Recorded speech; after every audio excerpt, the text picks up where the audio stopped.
So this is a new module with the previous title Introduction to Mudarba, and every time we are discussing different things or different aspects of this topic Mudarba.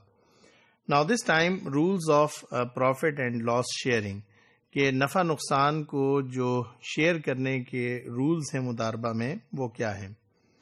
So in partnership, the financiers have to bear the loss in proportion to their investment. یعنی جب ہم شراکت کی بات کرتے ہیں، partnership کی بات کرتے ہیں، تو اس میں جو ہر شریک ہے وہ اپنی انویسٹمنٹ کے پورشن کے حساب سے جو پروفٹ یا لاس ہے اس کو شیئر کرتا ہے. Since in مداربہ the finance is provided by one party, it has to bear the entire loss. In other words, the entire loss will have to be borne by the رب المال. چونکہ آپ کے پاس تو فائنینسز ہیں اور اسکلز نہیں ہیں، جس سے آپ یہ کانٹریکٹ سائن کر رہے ہیں اس کے پاس اسکلز ہیں، فائنینسز نہیں ہیں، تو جو نقصان ہوگا وہ سب کا سب رب المال کا ہی ہوگا، نہ کہ مدارب کا ہوگا، برعکس شراکت داری کے کہ اس میں چونکہ دونوں طرف سے فائنینسز جو ہیں وہ انکلوڈ کیے جاتے ہیں، تو وہاں پر دونوں ہی پروفٹ لاس میں اپنے کیپٹل کے حساب سے ہی، اس ریشو کے حساب سے ہی وہ اس کو فیس کرتے ہیں.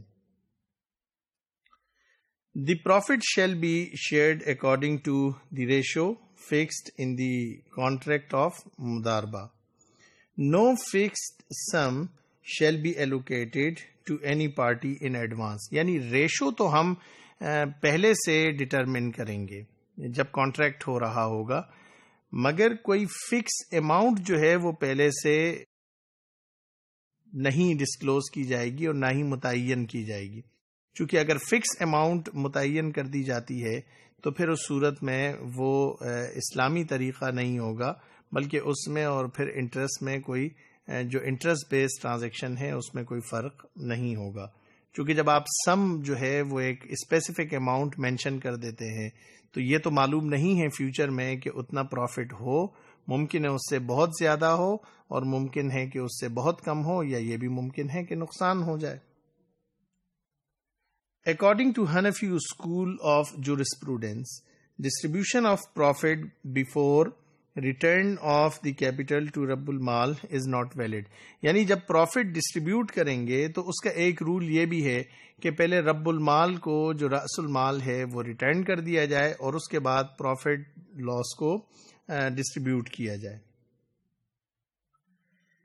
In an ongoing business, the losses will be offset against the profits till such time as the business is wound up and the final account is settled. یعنی اگر آن گوئنگ بزنس ہے جس میں profit بھی ہو رہا ہے، لاس بھی ہو رہا ہے، تو جتنے بھی لاسز ہیں وہ پروفٹ کے اگینسٹ وہ سیٹلمنٹ ان کی ہوتی چلی جائے گی، یہاں تک کہ جو فائنل سیٹلمنٹ نہ ہو جائے اکاؤنٹس کی. تو جب فائنلی ایک اکاؤنٹ سیٹل ڈاؤن ہو جائے گا اس کے بعد فائنلی اینڈ میں یہ دیکھا جائے گا کہ کتنا لاس ہے یا کتنا پروفٹ ہے. Discussing the rules. The amount of profit and loss accruing to each party shall be determined at the winding up of the business. یعنی جو کنسپٹ آف ایکروول ہوتا ہے، تو جب اگر ہم پروفٹ اور لاس کو ڈسٹریبیوٹ کرنے کی بات کر رہے ہیں تو ممکن ہے کہ وہ کنسپٹ آف ایکروول کے تحت ہونا چاہیے، چونکہ جو انکم اس سال کی ہے مگر ابھی ریسیو نہیں ہوئی ہے تو وہ اس سال کی ہی انکم اسٹیٹمنٹ میں اس کو شو کیا جائے گا. اسی طریقے سے جو ایکروڈ آؤٹ اسٹینڈنگز ہوتے ہیں، پے ایبلز ہوتے ہیں، کچھ ایسی لائبلٹیز ہوتی ہیں جو اس سال کی ہیں مگر آؤٹ اسٹینڈنگ ہیں، آپ نے پے نہیں کی ہیں ابھی مگر وہ آپ کو پے کرنی ہے، تو وہ اسی سال کی جو لائبلٹیز ہیں اس میں شمار کی جائیں گی. The profit will increase the capital. If there is no real profit, the mudarib is entitled for receiving compensation against his labor. یعنی پروفٹ میں تو اس کا شیئر تھا، لیکن اگر بالکل بھی پروفٹ نہیں ہوا تو وہ اپنی اجرت کا مستحق جو مضارب ہے وہ ایٹ لیسٹ ضرور ہوگا. Rules of profit and loss sharing.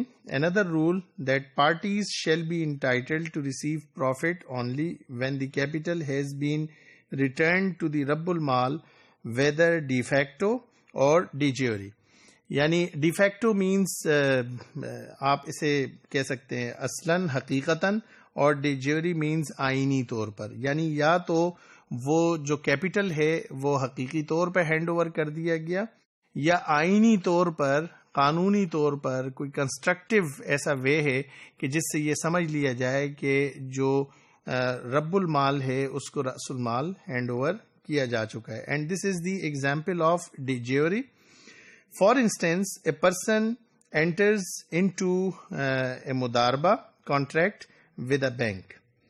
It would be enough for the termination of the contract and distribution of profit to transfer the capital to the account of Rabbul Mal.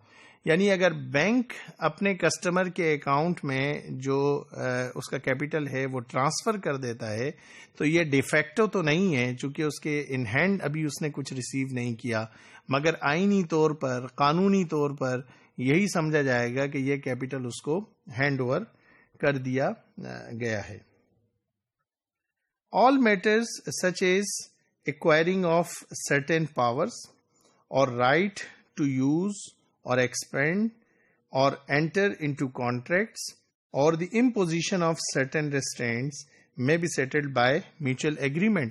چونکہ ایک کی skills ہیں اور ایک کے finances ہیں، تو power سے ریلیٹڈ، ڈیوٹیز رائٹس سے ریلیٹڈ، ایکسپینشن سے ریلیٹڈ، کسی کانٹریکٹ کے حصہ بننے سے متعلق یا قیودات سے متعلق جو بھی ریسٹرکشنز ہیں جو فائنینسر بتلانا چاہتا ہے، تو وہ تمام چیزیں رب المال اور مضارب کے درمیان میوچل انڈرسٹینڈنگ سے طے پائی جا سکتی ہیں.